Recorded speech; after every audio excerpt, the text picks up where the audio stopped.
This video is a step-by-step demonstration on how to install the Hydropath Marine unit so you can do it yourself. Let's begin and open the package. First, find the packing checklist and the warranty card. Then find the user instructions and read it carefully before you begin installation. Now let's go through the content of the package. Transducer, 2 perforated steel bands, surge protector, 4 self-tapping screws for the surge protector, metal bracket, 2 quick-release bands for the bracket, ferrites, 2 hexagon nuts, thumb screws and nuts, glue and a bag of spare parts. Let's begin with installation.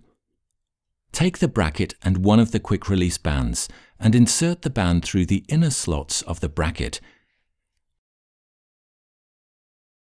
Place the bracket on the installation location and fasten the band tightly using a screwdriver. Insert the second band and fasten tightly.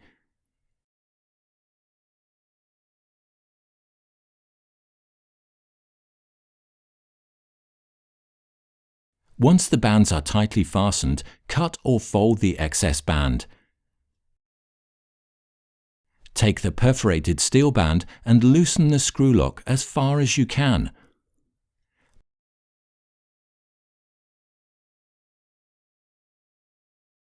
Make sure the teeth are aligned and overlapping as demonstrated.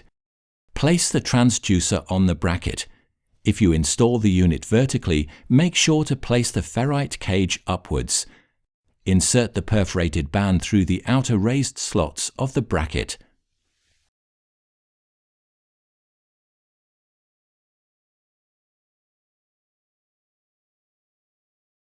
Pull the band to make sure it is tightened around the pipe. Fasten the screw using a screwdriver. Fold in the excess band. Repeat with the other band. Double-check and fasten again all the bands. Make sure the unit is firmly fastened to the pipe.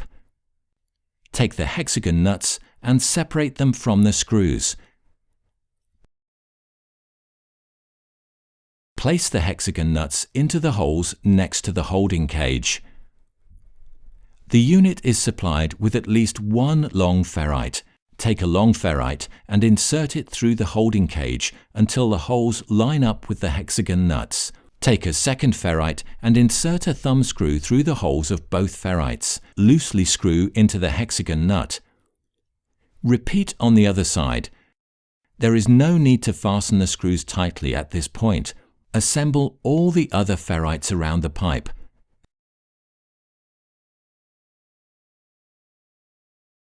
One ferrite on top and the next one on the bottom. Make sure you don't create steps. Hand tighten all screws and nuts. Warning: do not power up the unit until all ferrites are connected. Connect a standard plug to the electrical cable and connect the unit to a temporary power supply to make sure it is operating properly. Once the unit is connected to the power, 2 LED lights appear. The green light indicates the power is on, and the red light indicates the unit is transmitting the signal. Before using the oscilloscope, please read the oscilloscope configuration guide carefully and follow the instructions. Take the oscilloscope, turn it on, and connect the probe to the channel input cable. Press any button to continue. Switch the probe setting button to ×10. Connect the probe lead around the ferrite ring and press the Auto Set button. Use the arrows around the OSC option to adjust the reading. The signal should look like this. Use the Run Stop button and write the voltage reading. Repeat 3 times to get an average reading.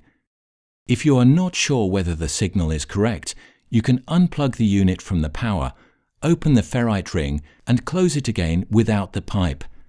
Then connect the unit to the power and recheck it with the oscilloscope. Use the Run Stop button and write the voltage reading and repeat 3 times to get an average reading.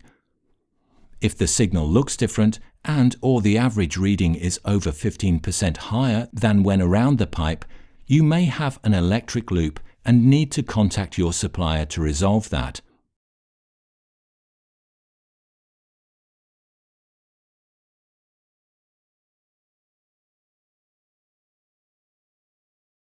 Take a simple plastic band and tighten the opposite ferrite to the metal band.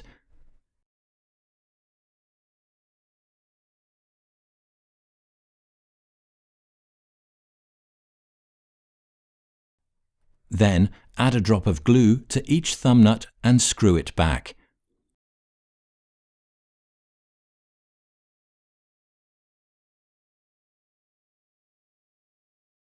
Once you have finished installing and checking the unit, you can permanently connect it to the power. First, find a suitable location for mounting the surge protector. The cable that connects the transducer to the surge protector cannot be altered. Remove the surge protector cover.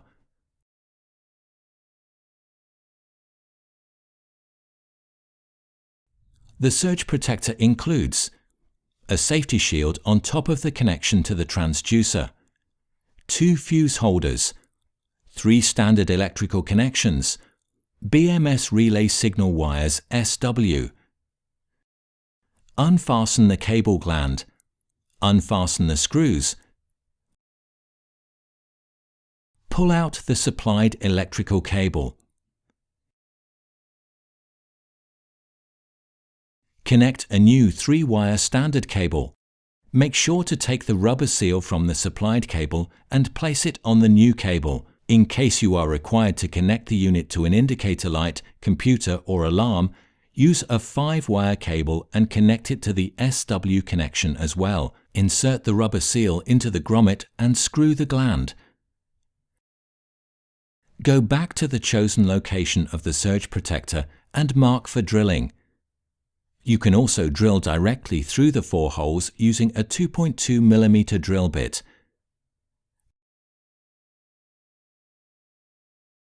Mount the surge protector to its location with the 4 self-tapping screws.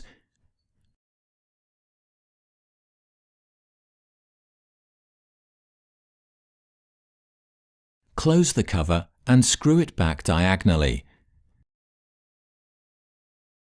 Make sure there is no gap between the surge protector box and its cover. Finally, connect the cable to a permanent power supply. You're all set! Hydropath Marine, working for you while you sail.